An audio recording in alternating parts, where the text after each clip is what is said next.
Assalamualaikum warahmatullahi wabarakatuh. Buat kita-kita kaum yang pernah hidup di era 80-90-an, pasti udah gak asing lagi dengan nama yang satu ini, yaitu Pininfarina. Bahkan pasti gak sedikit juga yang memajang hasil karya desain mereka sebagai poster di dinding kamar tidurnya. Nih ya, beberapa hasil campur tangan Pininfarina di beberapa line up-nya Ferrari yang lahir di era 80-90-an. Ada Ferrari Testarossa, ada Ferrari F40, F50, 550 Maranello, bahkan sampai ke Ferrari 360 Modena. Belum lagi berbagai modern cars-nya Ferrari kayak Ferrari 430, 458, California, sampai ke Ferrari F12 Berlinetta. Semua mobil legend itu ada campur tangan keterlibatan Pininfarina di dalamnya. Lalu kita maju beberapa tahun dengan adanya perubahan bisnis di Pininfarina. Akhirnya mereka memutuskan untuk memproduksi mobil dengan brand milik mereka sendiri. Dan gak tanggung-tanggung, mereka langsung bikin EV hypercar, yaitu Pininfarina Battista. Bukan supercar, tapi langsung bikin hypercar. Dan full electric. Nah, di video kali ini saya akan membahas beberapa hal yang membuat Pininfarina Battista spesial. Tapi sebelum lanjut, jangan lupa klik subscribe dan like dulu, supaya Talkomotif bisa terus kasih konten edutainment seputar dunia mobil yang spesial cuma buat kamu.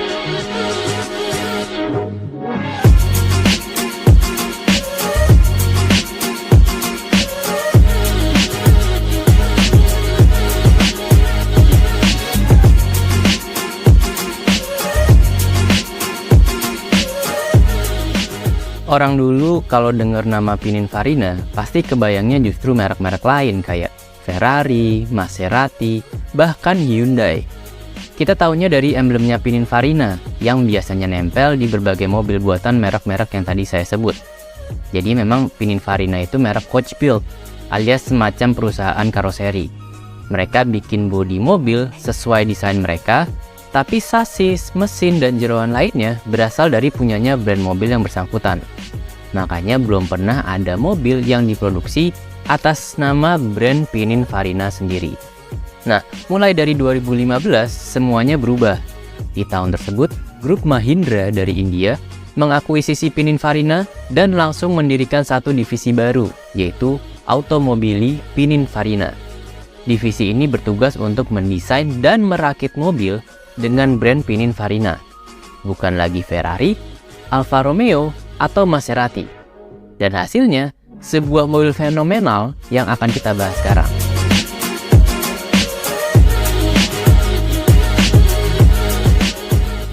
Dari namanya dan bahkan dari berbagai nama brand yang pernah collab sama mereka ya, pasti bisa nebak kalau Pininfarina adalah brand otomotif asal Itali. Dan memang betul kok, hal ini pun bisa dikonfirmasi dari lokasi markas besar mereka yang ada di Cambiano, Itali. Tapi sekarang udah beda. Kayak yang tadi udah saya singgung sebelumnya, Pininfarina sudah diambil alih oleh grup Mahindra, yang notabene berasal dari India. Selain itu, divisi terbaru mereka, Automobili Pininfarina, punya markas terpisah dari markas besarnya. Divisi ini berlokasi di Munich, Jerman. Dan selain itu juga, mesin atau baterai dan motor penggerak yang dipakai oleh Battista itu menggunakan milik Pramac, yang notabene berasal dari Kroasia. Jadi, semenjak 2015 diakuisisi oleh Mahindra, Pininfarina bukan lagi brand yang murni berasal dari Italia.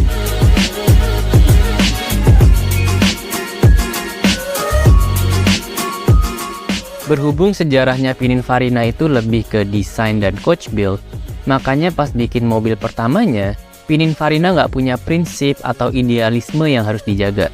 Maksudnya gimana? Gini. Coba bayangin gini deh. Misalnya, Ferrari atau Lamborghini tiba-tiba bikin mobil yang full elektrik. Padahal seumur hidup dan sepanjang sejarahnya, nama mereka bisa jadi besar justru karena combustion engine-nya. Nah, kalau Pininfarina nggak perlu mikirin itu. Mereka langsung bikin hypercar full EV. Ukuran baterai yang dipakai oleh Battista juga tergolong besar, yaitu sebesar 120 kWh. Ukuran baterai sebesar itu bisa membawa Battista menempuh total jarak hingga hampir 500 km. Apalagi Rimac dan Pininfarina telah mengulik baterainya Supaya bisa di-charge dari kapasitas 20 hingga ke 80%, hanya butuh waktu 25 menit aja.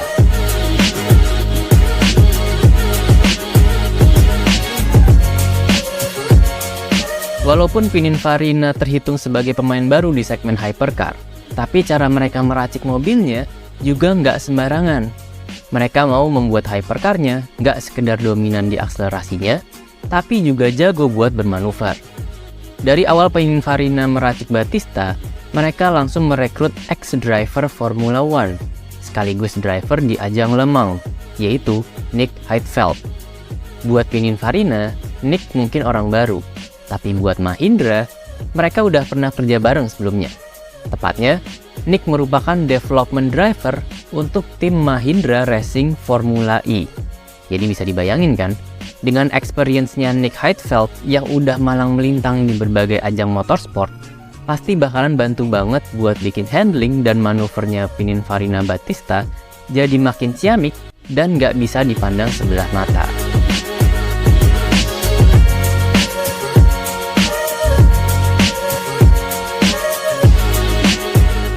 Battista menjadi primadona bukan sebatas karena nama besar dan sejarah dari nama Pininfarina, tapi karena angka-angka performanya yang mencengangkan.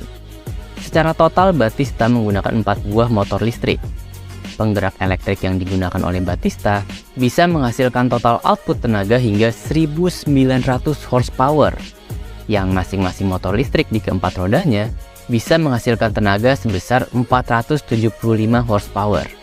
Ini kayak nempelin sebuah BMW M4 milik Arif Muhammad di setiap rodanya Battista. Angka torsinya juga nggak kalah sangar. Battista bisa menghasilkan torsi maksimal hingga mencapai angka 2300 Nm. Tenaga dan torsi yang setinggi langit tadi berbanding lurus juga dengan performanya di aspal. Pininfarina Battista bisa berakselerasi dari 0 sampai 100 km per jam dalam waktu hanya, tunggu sebentar, 1,9 detik. Dan untuk top speednya, walaupun bukan yang tercepat di dunia, tapi tetap cukup untuk bikin nyali kalian bergetar. Battista bisa mencatat top speed hingga 358 km per jam.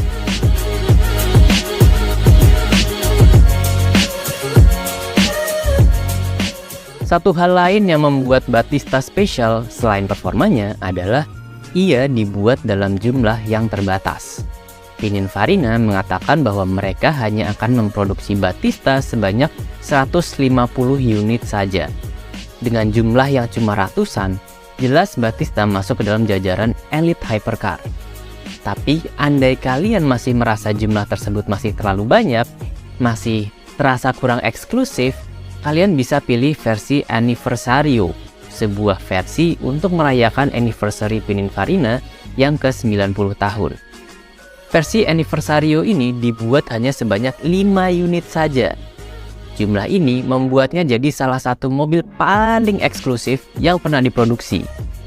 Untuk harganya Battista sendiri, Pininfarina memberikan label harga sebesar $2,5 juta atau sekitar 37 miliar rupiah. Nah, yang paling asik saat membeli Battista adalah kalian bisa membuatnya custom sesuai sama selera kalian sendiri.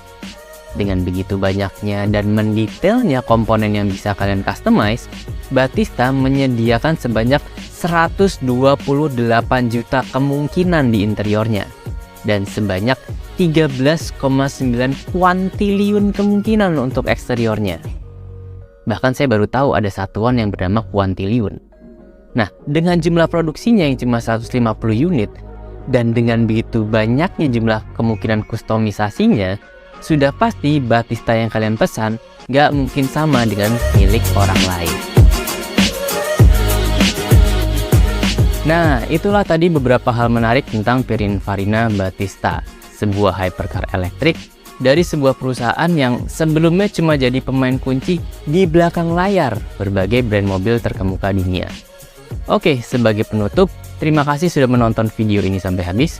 Jangan lupa subscribe dan like video ini. Dan sampai ketemu lagi di video monolog berikutnya. Wassalamualaikum warahmatullahi wabarakatuh.